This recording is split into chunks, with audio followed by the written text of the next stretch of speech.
Okay, so now I'm going to show you how to do what's called a purl stitch.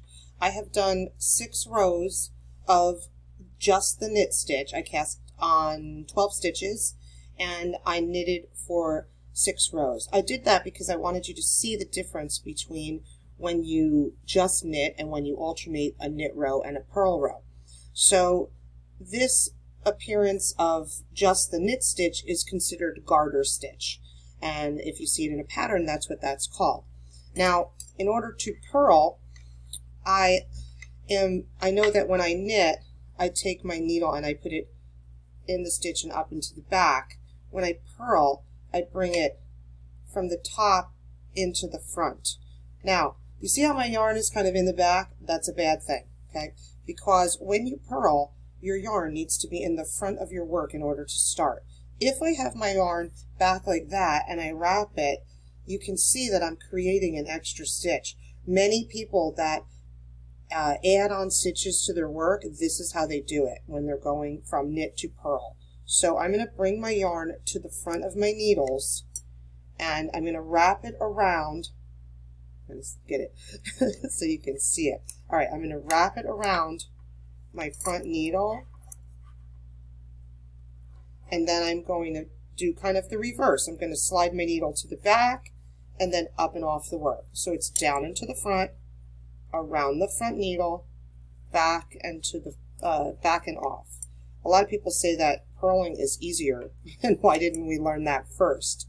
Because you always learn the knit first. All right, so wrapping it around, and you can also wrap this around your hand as you work, if you're comfortable with that already.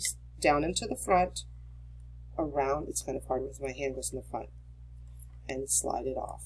Down into the front, slide it off. And you can work really close to the point now if you're able to use this finger to help you keep it in place.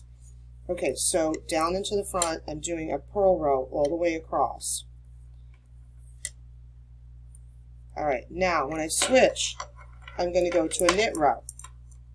I'm going to make a different look on the stitches, so I want to alternate rows. So now I'm going to knit.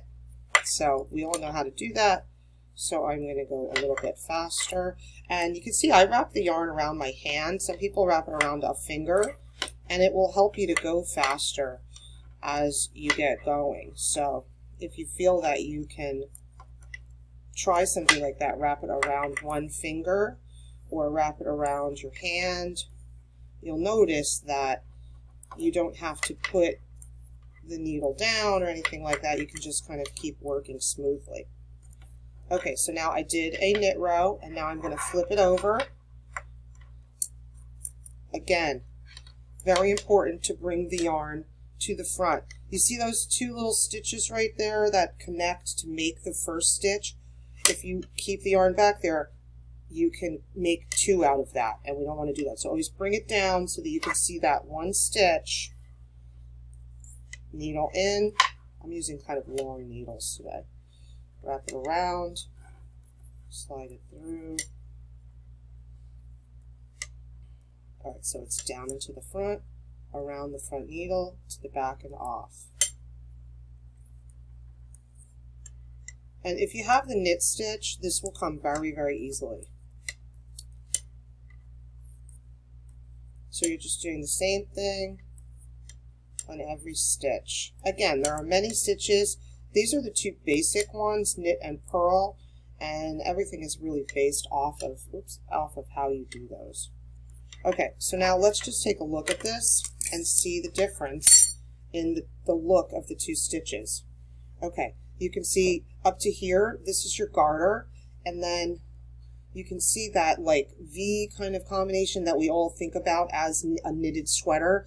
That's what you get when you do a knit row and a purl row. This is your knit side, that little V.